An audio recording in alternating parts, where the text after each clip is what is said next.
Vou chamar a Luísa Martins, porque o Tribunal Superior Eleitoral deve passar por mudanças em sua composição de ministros titulares. A ministra Carmen Lúcia deve levar para votação no Supremo Tribunal Federal uma lista tríplice só com o nome de mulheres. Essa votação no Supremo está marcada agora, 14h. Luísa Martins, a gente já sabe quem são esses nomes, se há favoritas. Essa é uma estratégia da ministra para forçar Lula a finalmente indicar mulheres para o Tribunal Superior Eleitoral e, eventualmente, no futuro, para o Supremo Tribunal Federal, porque ter apenas uma mulher na Suprema Corte é uma vergonha. Sem dúvida, Uribe. Agora, tem uma diferença, né, entre o modo de escolha desses ministros para o Supremo Tribunal e para o TSE. Enquanto no Supremo a escolha do presidente ela é livre, né, tem que seguir ali apenas aquelas regras de reputação ilibada, notável saber jurídico, um limite de idade mínima. No TSE, o presidente da República ele é obrigado a seguir a lista tríplice que for aprovada pelo Supremo Tribunal Federal, e essa lista deve ser aprovada hoje, na sessão de hoje, que deve começar logo mais lá no plenário do STF. Na verdade, vão ser votadas duas listas, porque dois ministros do TSE estão terminando os seus biênios, né? O ministro Floriano Marques e o ministro André Ramos Tavares, e com isso é preciso, então, aprovar essas listas tríplices para substituí-los, né? E qual foi a estratégia adotada pela ministra Carmen Lúcia, presidente do TSE?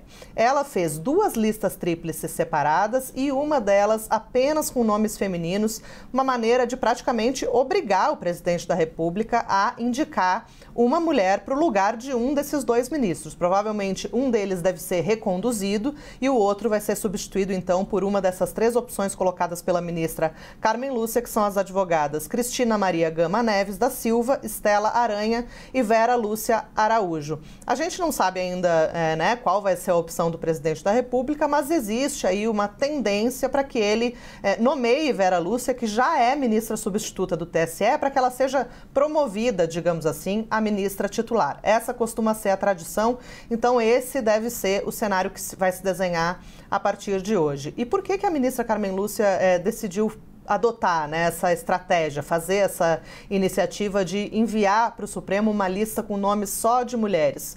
Porque atualmente, Uribe, o plenário do TSE, os ministros titulares, né, tem apenas duas ministras, a própria ministra Carmen Lúcia, presidente, e a ministra Isabel Galotti, que é de uma das vagas do Superior Tribunal de Justiça.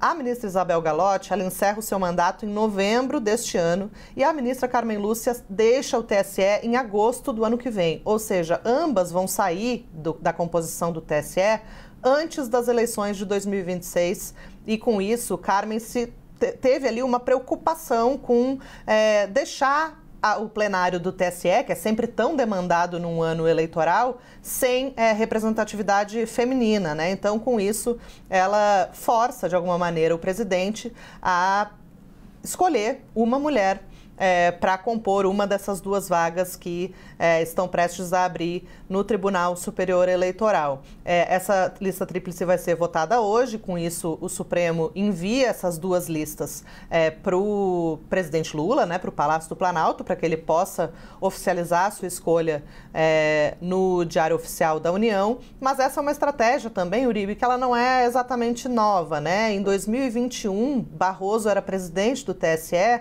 e fez essa mesma manobra, digamos assim, para, na época, obrigar, né, forçar o então presidente Jair Bolsonaro a indicar uma mulher para também, era uma vaga que também era destinada a representantes da advocacia, né? E aí, na ocasião, Bolsonaro se viu sem opções ali e escolheu uma das três mulheres, que foi, no caso, a ministra Maria Cláudia Buchianeri, que cumpriu ali o seu biênio no Tribunal Superior Eleitoral. A gente vai acompanhar, né, a votação dessa lista. Costuma ser uma votação bem protocolar, rápida, bem no início da sessão. Eles abrem uma sessão administrativa relâmpago ali para que os ministros possam votar na lista tríplice, mas a tendência é de que ela não seja alterada, né, que ela seja enviada para o Palácio do Planalto nos mesmos moldes em que veio do Tribunal Superior Eleitoral, uma lista só com nomes femininos, então, com esses nomes que eu falei, né, Cristina Gama Neves da Silva, Estela Aranha e Vera Lúcia, com uma tendência maior para que Lula escolha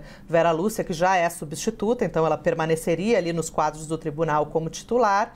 E na segunda lista viriam os nomes dos 2 ministros que podem ser reconduzidos, Floriano Marques e André Ramos Tavares, e o terceiro nome seria o do ex-ministro da Justiça e ex-advogado-geral da União, José Levi do Amaral. Então, nessa segunda lista, provavelmente Lula, para manter a tradição, escolha um dos 2 nomes dos ministros que já são efetivos para ser reconduzido para mais um biênio. Mas foi uma tentativa ali, né, Uribe, da ministra Carmen Lúcia marcar uma posição. Ela tem essa posição muito clara de clamar, né, digamos assim, por mais representatividade feminina nos espaços de poder, especificamente no âmbito do poder judiciário, e com isso fazer com que a representação feminina ela vai ficar menor, porque uma das vagas vai ser de homem e outra de mulher, mas para que não perca completamente, né? E a eleição de 2026 não transcorra sem nenhuma representante mulher no plenário